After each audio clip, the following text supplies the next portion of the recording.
Dr. Wise, the channel for True Story Tower.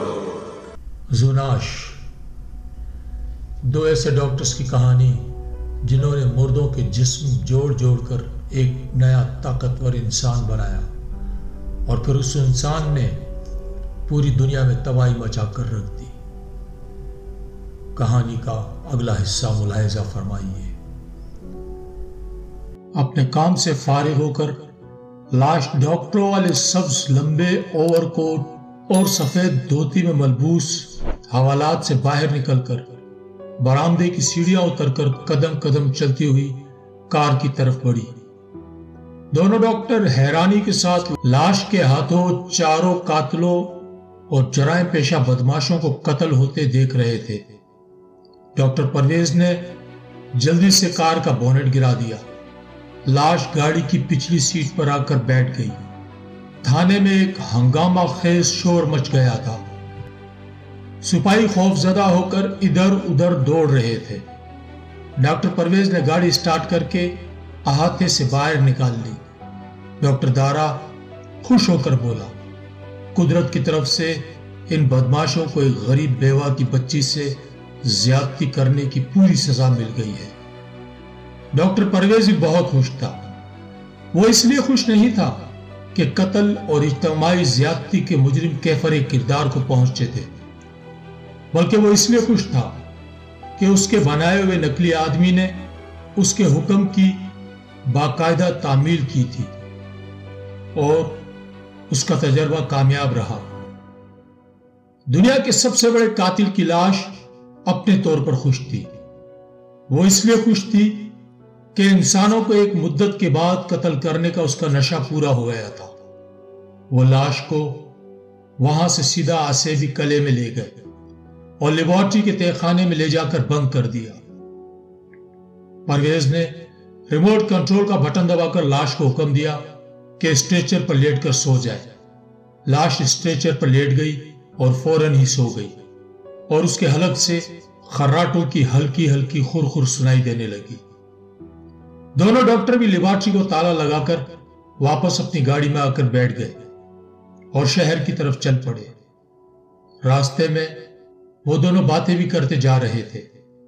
Doctor دارا کہہ رہا تھا، آج ہم نے نیکی کا بڑا اہم کام کیا اور اپنے ملک کے معاشرے کو 4 گندے عناصر سے پاک کر دیا ہے، اور انشاءاللہ اسی طرح دوسرے بدماشوں اور غنڈوں کا بھی صفایا کر دیں گے۔ ڈاکٹر پرویز نے اس کی ہاں میں ہاں ملاتے ہوئے کہا، تم بالکل ٹھیک کہہ رہے ہو، ہم انشاءاللہ ایسا ہی کریں گے۔ لیکن اس کا دماغ کچھ اور ہی سوچ رہا تھا۔ جیسا کہ ہم پہلے بیان کر چکے ہیں، ڈاکٹر پرویز کے دماغ اور دل پر شیطانی طاقتوں نے قبضہ کر رکھا تھا۔ ڈاکٹر پرویز حرص و ہوس اور دنیاوی دولت کے لالچ میں آ کر اپنا آپ خود شیطانی طاقتوں کے حوالے کر بیٹھا تھا۔ وہ سوچ رہا تھا کہ کس روز اسے لاش کے ذریعے اپنے پرانے دشمن کو قتل کروا دینا چاہیے۔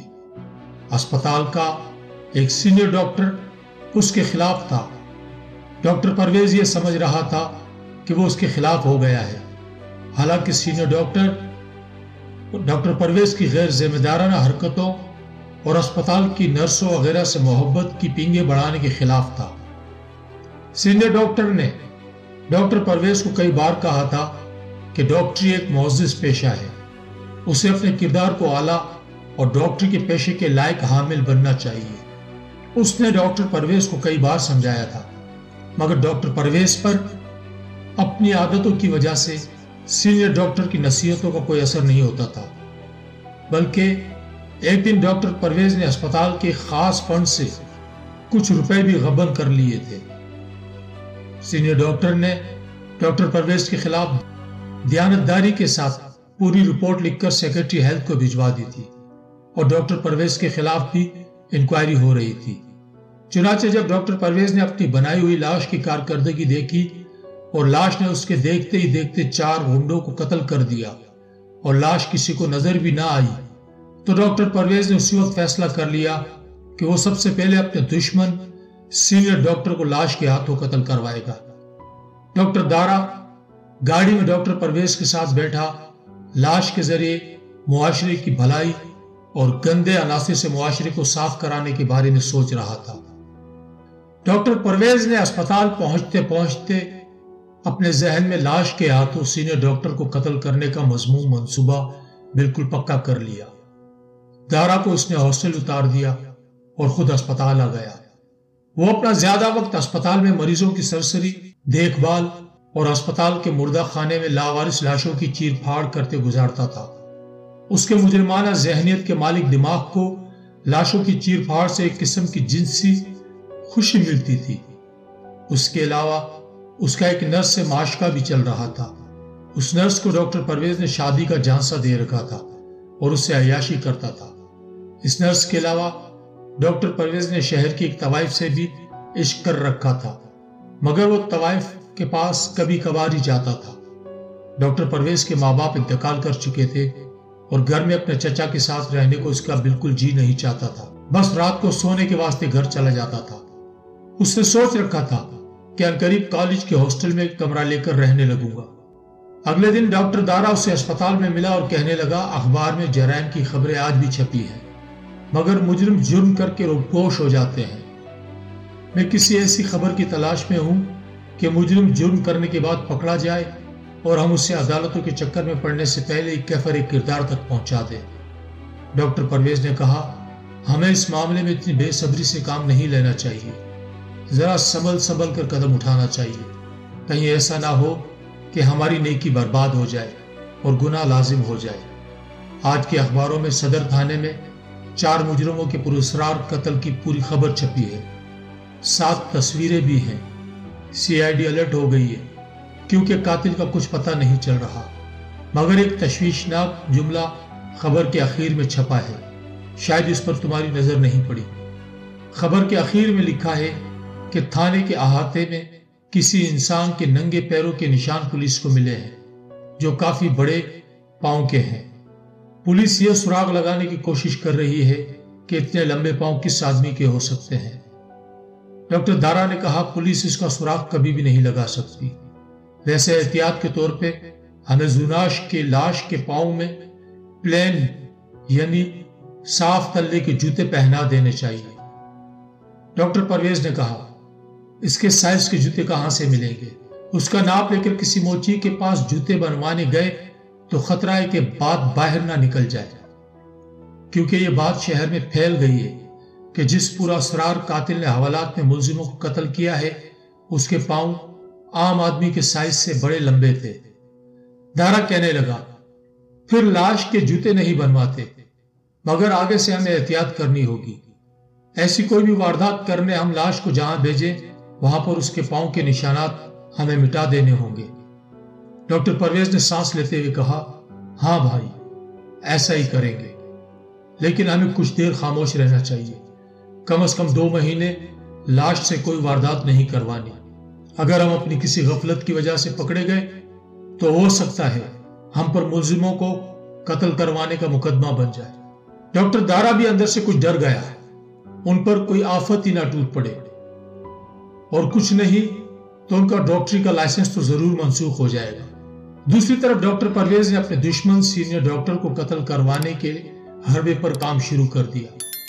سینئر ڈاکٹر اپنے اسپتال والے آفس میں دن کے 10 بجے آتا تھا اور 12 بجے تک بیٹھتا تھا۔ اس کے بعد شام کو 4 بجے آتا تھا اور وارڈ کا راؤنڈ لگانے کے بعد 6 بجے دوبارہ آفس میں آ جاتا تھا اور 8 بجے تک بیٹھتا تھا۔ ڈاکٹر پرویز نے رات کو 7 اور 8 بجے کے درمیان سینئر ڈاکٹر کو قتل کروانے کا منصوبہ بنایا۔ وہ یہ کام بہت جلدی کرنا چاہتا تھا۔ اس کی وجہ صرف سینئر ڈاکٹر سے ڈاکٹر پرویز کی دشمنی اور اس کے خلاف کی جانے والی انکوائری تھی۔ سینئر ڈاکٹر نے انکوائری بورڈ میں ڈاکٹر پرویز کے خلاف گواہی دینی تھی اور بورڈ 15 دن کے بعد انکوائری کرنے والا تھا۔ اگر فیصلہ ڈاکٹر پرویز کے خلاف ہوتا ہے تو اس کا اثر ڈاکٹر پرویز کے کیریئر پر پڑ سکتا تھا۔ چنانچہ ڈاکٹر پرویز یہ کام جتنی جلدی ہو سکے کر ڈالنا چاہتا تھا۔ دوسرے دن وہ ڈاکٹر دارا کے ساتھ شام کے وقت کلی کی لیبارٹری میں گیا۔ زویش کی لاش اسی طرح اسٹریچر پہ گہری نیند سے ہو رہی تھی۔ دونوں ڈاکٹروں نے لاش کی نبض چیک کی۔ لاش کا دل اپنی مخصوص رفتار سے آہستہ آہستہ دھڑک رہا تھا۔ لاش گہری نیند سوئی ہوئی تھی۔ کچھ دیر تک دونوں ڈاکٹر لاش کے پاس رہے، پھر ہسپتال واپس آ گئے۔ پرویز نے دارا سے کہا، میں سمجھتا ہوں کہ اب ہمیں لاش کو کم از کم 3-4 دنوں کے لیے اکیلے ہی چھوڑ دینا چاہیے۔ میرا خیال ہے نیند کا لاش کے ذہن پر صحت مند اثر پڑے گا۔ ویسے بھی ہمیں جلد بازی سے کام نہیں لینا چاہیے۔ ٹھیک ہے، ڈاکٹر دارا نے کہا، ہم 3 دن قلعے میں نہیں آئیں گے۔ لیکن ڈاکٹر پرویز کے ذہن میں کوئی دوسرا پروگرام تھا۔ وہ دوسرے دن ہی شام ہوتے ہی آسیبی قلعے میں پہنچ گیا۔ آج اس نے اپنے دشمن سینئر ڈاکٹر کو قتل کروانے کا فیصلہ کر رکھا تھا۔ اس نے دارا سے کہا کہ وہ اپنے ایک جاننے والے کی سفارش کے سلسلے میں دوسرے ہسپتال میں جا رہا ہے۔ وہاں اسے رات ہو جائے گی، اور گاڑی میں بیٹھ کر سیدھا آسیبی قلعے کی طرف چل پڑا۔ گاڑی قلعے کے احاطے میں کھڑی کر کے وہ سیدھا لیبارٹری کے تہخانے میں آ گیا۔ احتیاط کے طور پر وہ ریموٹ کنٹرول ہمیشہ اپنے پاس ہی رکھتا تھا۔ اس نے لیبارٹری کا دروازہ کھول کر دیکھا، بتی جل رہی تھی اور اس کی روشنی میں زولش کی لاش اسٹریچر پر اسے نظر نہیں آ رہی تھی۔ وہ لیبارٹری میں داخل ہونے سے پہلے مخصوص لینس والی اینک آنکھوں پر لگانا بھول گیا تھا۔ اس نے جلدی سے جیب میں سے اینک نکالی اور اس کے بعد اسٹریچر پر نگاہ ڈالی تو دیکھا کہ زولش کی لاش اسٹریچر پر پڑی تھی۔ وہ اس کے قریب آ گیا۔ لاش ہلکے ہلکے خراٹے لے رہی تھی۔ اس وقت شام کے 5 بجنے والے تھے۔ سردیوں کے موسم میں 5 بجے شام کو ہی اندھیرا ہو جاتا ہے۔ ڈاکٹر پرویز لاش کو ساتھ لے کر 6 اور 7 بجے کے درمیان ہسپتال پہنچ جانا چاہتا تھا۔ ڈاکٹر دارا ہاسٹل میں تھا۔ اس کا آج ناغہ تھا۔ اسے آج ہسپتال نہیں آنا تھا۔ ڈاکٹر پرویز نے ریموٹ کنٹرول اپنے ہاتھ میں لے کر اس کے ایک بٹن کو دبایا اور لاش سے کہا، زولش جاگو اور اٹھ کر بیٹھ جاؤ۔ زولش کی لاش ایک جھٹکے سے جاگ پڑی اور اٹھ کر اسٹریچر پر بیٹھ گئی۔ پرویز نے کہا، میں جو تمہیں کہوں اسے غور سے سنو۔ اسٹریچر سے اٹھ کر میرے پیچھے آؤ اور میرے ساتھ باہر گاڑی میں آ کے بیٹھ جاؤ۔ ڈاکٹر یہ تجربہ بھی کرنا چاہتا تھا کہ لاش لمبے لمبے فکرے سمجھتی ہے کہ نہیں، چونکہ وہ تھوڑے تھوڑے وقفے کے ساتھ اسے حکم نہیں دینا چاہتا تھا۔ زولش کی لاش کا ذہن آہستہ آہستہ بیدار ہوتا جا رہا تھا۔ اس نے ڈاکٹر کا پورا فکرہ سن لیا تھا اور اسے سمجھ بھی لیا تھا۔ لاش اسٹریچر پر سے اٹھی اور ڈاکٹر پرویز کے پیچھے چل پڑی۔ ڈاکٹر اس سے لے کر اور لیبارٹری کو تالا لگا کر تہخانے سے نکل کر آسیبی قلعے سے باہر آ گیا۔ احاطے میں اس کی گاڑی کھڑی تھی۔ اس نے لاش کو دوسری بار حکم بالکل نہ دیا۔ وہ یہ دیکھنا چاہتا تھا کہ لاش نے اس کے پورے جملے کو ذہن نشین کر لیا ہے کہ نہیں۔ اس نے گاڑی کے پاس جا کر پچھلا دروازہ کھول دیا۔ یہ دیکھ کر وہ بڑا خوش ہوا کہ لاش گاڑی کی پچھلی سیٹ پر جا کر بیٹھ گئی۔ ڈاکٹر پرویز اگلی ڈرائیونگ سیٹ پر بیٹھ گیا اور گاڑی اسٹارٹ کر دی۔ ڈاکٹر پرویز نے اینک لگا رکھی تھی۔ اس اینک کے شیشے معمولی سے سبزی مائل تھے اور رات کو اسے دیکھنے میں کوئی دقت محسوس نہیں ہوتی تھی اور سب کچھ واضح طور پر نظر آتا تھا۔ چنانچہ جب وہ لاش کے ساتھ ہوتا تھا تو یہ اینک آنکھوں پر لگائے رکھتا تھا تاکہ وہ لاش کی نقل و حرکت پر نظر رکھ سکے۔ اس نے سامنے لگے ہوئے آئینے میں سے پچھلی سیٹ پر دیکھا۔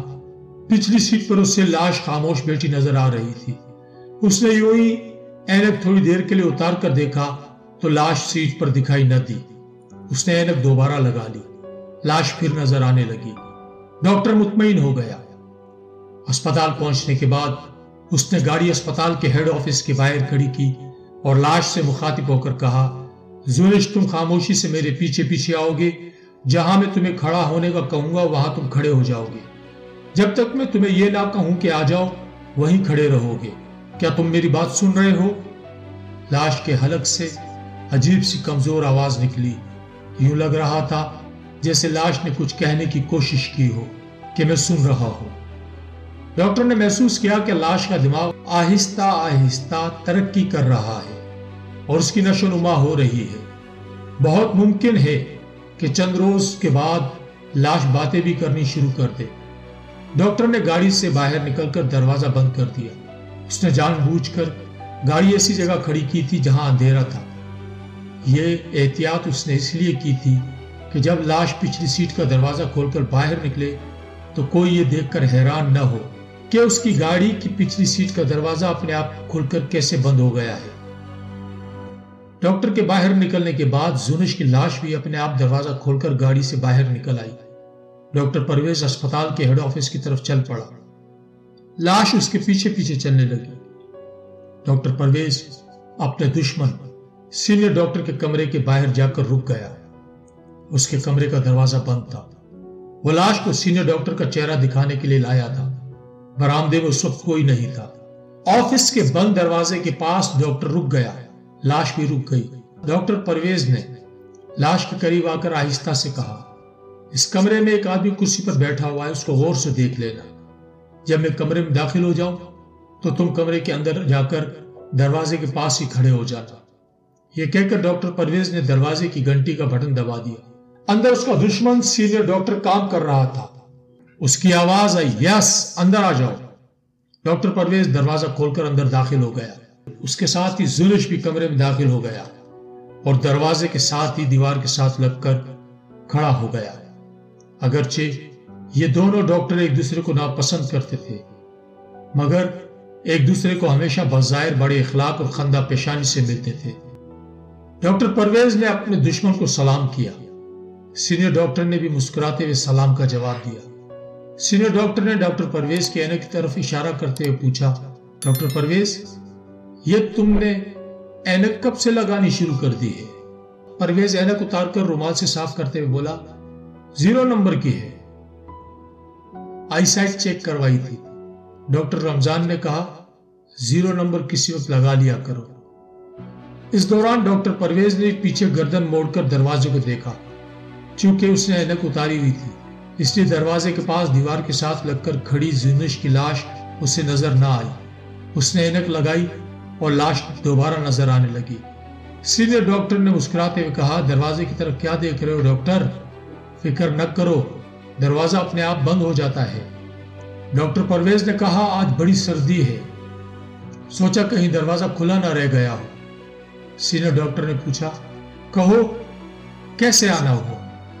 میں آپ کی کیا خدمت کر سکتا ہوں؟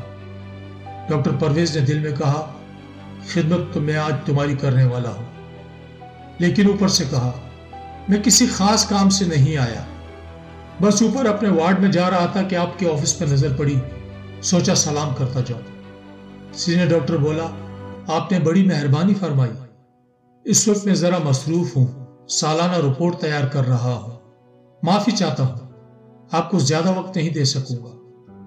ڈاکٹر پرویز نے کرسی سے اٹھتے ہوئے کہا، میں بھی چلتا ہوں، پھر کسی وقت حاضر ہوگا، اللہ حافظ۔ اللہ حافظ، اور سینئر ڈاکٹر اپنے کام میں مصروف ہو گیا۔ ڈاکٹر پرویز اٹھ کر دروازے کے پاس آیا۔ زونش کی لاش دروازے کے پاس کھڑی تھی، وہ سینئر ڈاکٹر کو گھور رہی تھی۔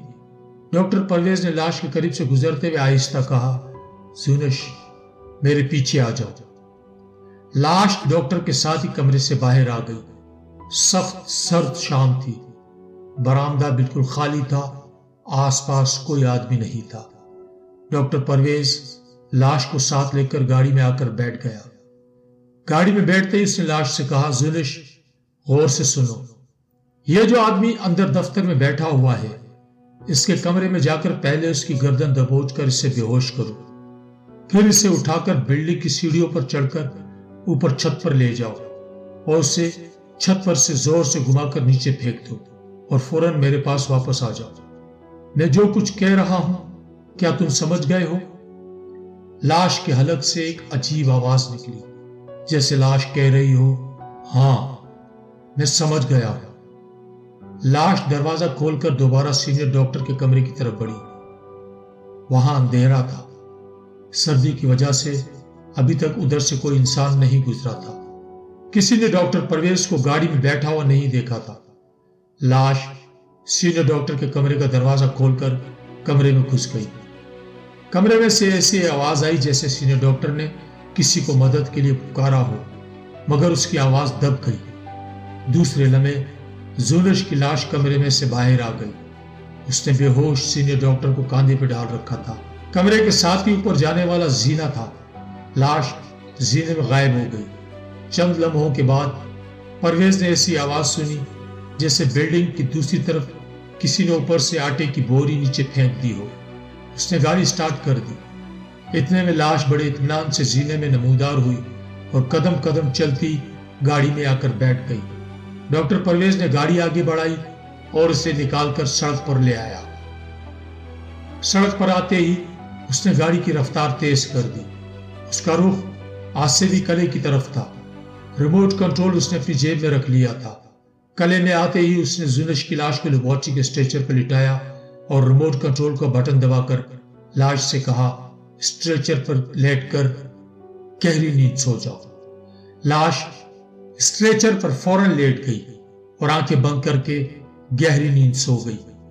جب ڈاکٹر نے دیکھا کہ لاش واقعی سو گئی ہے اور ہلکے ہلکے خراٹے لے رہی ہے تو لیبارٹری کو تالا لگا کر گاڑی میں بیٹھا اور اسپتال کی طرف چل پڑا۔ جب وہ اسپتال میں پہنچا تو وہاں ایک ہجوم تھا۔ ڈاکٹر دارا ایک طرف کھڑا اسپتال کی ہیڈ نرس کو کچھ کہہ رہا تھا۔ ڈاکٹر پرویز نے جاتے ہی پوچھا، کیا ہوا؟ یہاں اتنا ہجوم کیوں ہے؟ ڈاکٹر دارا نے کہا، تمہیں نہیں معلوم؟ ڈاکٹر پرویز نے کہا، میں دوسرے اسپتال گیا ہوا تھا، ابھی آیا ہوں، خیر تو ہے؟ ہیڈ نرس نے کہا، سینئر ڈاکٹر صاحب کا چھت سے گر کر انتقال ہو گیا ہے۔ او مائی گاڈ، مگر یہ کیسے ہوا؟ پرویز نے پوچھا۔ ڈاکٹر دارا بولا، کچھ نہیں پتا یہ سب کچھ کیسے ہو گیا۔ میں حیران ہوں کہ اتنی سردی میں ڈاکٹر صاحب کو چھت پر جانے کی کیا ضرورت تھی۔ ہیڈ نرس نے کہا، لگتا ہے ڈاکٹر صاحب چھت پر ٹہل رہے تھے کہ اندھیرے میں دیکھ نہ سکے اور ان کا پاؤں پھسلا اور نیچے گر پڑے۔ یہ تو بہت برا ہوا۔ پرویز نے جھوٹ موٹ غم کا اظہار کرتے ہوئے کہا، لاش کہاں ہے؟ دارا بولا، سرد خانے میں پڑی ہے، آؤ میرے ساتھ۔ سینئر ڈاکٹر کی لاش مردہ خانے کے ساتھ والے سرد خانے میں اسٹریچر پر پڑی تھی۔ وہاں پولیس کے 2 سپاہی بیٹھے تھے۔ ہسپتال کے 3 سینئر ڈاکٹر بھی وہاں پر موجود تھے۔ ڈاکٹر پرویز نے کپڑا ہٹا کر لاش کو دیکھا۔ سینئر ڈاکٹر کی کھوپڑی کھل چکی تھی، چہرہ سوجا ہوا تھا اور آدھے چہرے پر خون جمع ہوا تھا۔ ڈاکٹر پرویز نے اپنا چہرہ انتہائی غمگین بنایا ہوا تھا۔ بڑی مشکل سے اپنی آنکھ میں آنسو لاتے ہوئے بولا، ہم ایک انتہائی قیمتی شخصیت سے محروم ہو گئے ہیں۔ ڈاکٹر دارا نے گہری نگاہ سے ڈاکٹر پرویز کو دیکھا اور اسے ساتھ لے کر سرد خانے سے باہر آ کر سیڑھیوں پر بیٹھ گیا۔ وہاں سینئر ڈاکٹر کے کچھ رشتہ دار بھی جمع تھے اور تھانے دار سے باتیں کر رہے تھے۔ ڈاکٹر دارا اور پرویز بالکل اکیلے تھے۔ دارا نے کہا، پرویز سچ سچ بتانا، یہ سب کچھ تم نے زونش کی لاش سے تو نہیں کروایا؟ ڈاکٹر پرویز نے دارا کی طرف کھا جانے والی نظروں سے دیکھا اور غصے کو دباتے ہوئے کہا، تمہیں ایسی بات کہتے ہوئے شرم آنی چاہیے تھی۔ تم مجھے اتنا گھٹیا انسان سمجھتے ہو کہ میں ایسی ذلیل حرکت کروں گا؟ مجھے بہت افسوس ہے کہ تمہارے ذہن میں میرے بارے میں ایسا خیال آیا ہے۔ اور ڈاکٹر پرویز غصے میں اٹھ کر اوپر اپنے وارڈ کی طرف چل دیا۔ ڈاکٹر پرویز اندر سے بہت خوش تھا کہ کسی کو اس پر یا اس کی لاش پر ذرا برابر بھی شک نہیں ہوا تھا، اور اس نے اپنے راستے سے اپنے سب سے بڑے دشمن کو بھی ہٹا دیا۔ دوسرے دن اخباروں میں سینئر ڈاکٹر کی موت کی خبر چھپی تھی۔ کیونکہ اس قتل کا کوئی ثبوت نہیں تھا، اس لیے پولیس نے یہی خیال ظاہر کیا کہ موت اتفاقی ہے۔ چھت پر سے ڈاکٹر صاحب کا پاؤں پھسل گیا تھا اور وہ نیچے گر پڑے۔ 2 دن تک ڈاکٹر پرویز نے دارا سے بات نہ کی۔ وہ اس پر یہ ظاہر کرنا چاہتا تھا کہ اس نے پرویز پر بہتان لگایا ہے۔ ڈاکٹر دارا کمزور کردار کا آدمی تھا، ڈاکٹر پرویز کو ناراض نہیں کرنا چاہتا تھا، اگرچہ اندر سے اسے یقین تھا کہ یہ کام ڈاکٹر پرویز کے علاوہ اور کسی کا نہیں ہے، لیکن اس نے اپنی زبان بند رکھی۔ اور تیسرے دن ڈاکٹر پرویز سے کہا، بھائی مجھے معاف کر دو، میں نے یوں ہی وہ بات کہہ دی تھی، مجھے یقین ہے ڈاکٹر کی موت اتفاقیہ ہوئی ہے۔ ڈاکٹر پرویز نے تھوڑا دارا کو جھاڑا، پھر اس سے صلح کر لی۔ وہ بھی اس سے ناراض نہیں کرنا چاہتا تھا، کیونکہ دونوں ایک دوسرے کے رازداں تھے، اور دونوں کے کہنے پر زونش کی لاش نے چند روز پہلے تھانہ صدر کے حوالات میں 4 آدمیوں کو قتل کیا تھا۔ ڈاکٹر پرویز نے کہا، چلو قلعے میں چل کر زونش کی لاش کی خبر لیتے ہیں۔ میں 2 دن سے لاش کے پاس نہیں گیا۔ وہ کلے کی تہخانے والی لیبارٹری میں پہنچ گئے۔ زونش کی لاش اسی طرح اسٹریچر پر سو رہی تھی۔ ڈاکٹر دارا نے لاش کی نبض وغیرہ چیک کی اور بولا، میرا خیال ہے ہمیں کچھ عرصے کے لیے لاش سے کوئی کام نہیں لینا چاہیے۔ شہر میں اوپر تلے قتل ہو رہے ہیں۔ ڈاکٹر پرویز نے کہا، 4 تو ہماری لاش نے قتل کیے، وہ بدماش اور مجرم، یہ 5واں قتل کون سا ہے؟ دارا بولا، چلو قتل نہ صحیح، لیکن سینئر ڈاکٹر کی موت کی واردات تو ہو گئی ہے۔ بھائی سچ تو یہ ہے کہ مجھے کچھ ڈر لگنے لگا ہے۔ ڈاکٹر پرویز نے دل میں سوچا کہ یہ کمزور دل ڈاکٹر دارا کہیں اپنے ساتھ اسے بھی نہ مروا دے، اس کا کچھ کرنا پڑے گا۔ اس نے کہا، اس قسم کی باتیں کرو گے تو اپنے ساتھ مجھے بھی لے ڈوبو گے۔ اگر بعد میں پچھتانا تھا تو میرے ساتھ اس پروجیکٹ میں شامل کیوں ہوئے تھے؟ اس وقت تو بڑا بڑھ چڑھ کر کہہ رہے تھے کہ شہر کے سارے غنڈے عناصر، سارے اسمگلر، سارے بدماش ختم کر دیں گے۔ ڈاکٹر دارا بولا، سوچا تو میں نے یہی تھا، مگر اب سچ پوچھو تو دل میں ایک خوف بیٹھ گیا ہے۔ ڈاکٹر پرویز نے کہا، تو پھر ایسا کرو کہ کچھ دن کی چھٹی لے کر کراچی ہوا بدلی کے لیے چلے جاؤ۔ ڈاکٹر دارا بولا، میرا خیال ہے تم ٹھیک کہہ رہے ہو، مجھے ایسا ہی کرنا چاہیے۔ ڈاکٹر پرویز خود بھی یہی چاہتا تھا کہ یہ بزدل شخص اس کے راستے سے ہٹ جائے تاکہ وہ جلدی جلدی زونش کی لاش کی مدد سے اپنے 2-4 دشمنوں کو ٹھکانے لگا دے۔ ڈاکٹر دارا نے واقعی ایسا ہی کیا۔ دوسرے دن اس نے اسپتال سے 1 ہفتے کی چھٹی لی اور کراچی اپنے بڑے بھائی کے ہاں چلا گیا۔ خوفناک اور پراسرار بہانوں کا یہ سلسلہ ابھی جاری ہے۔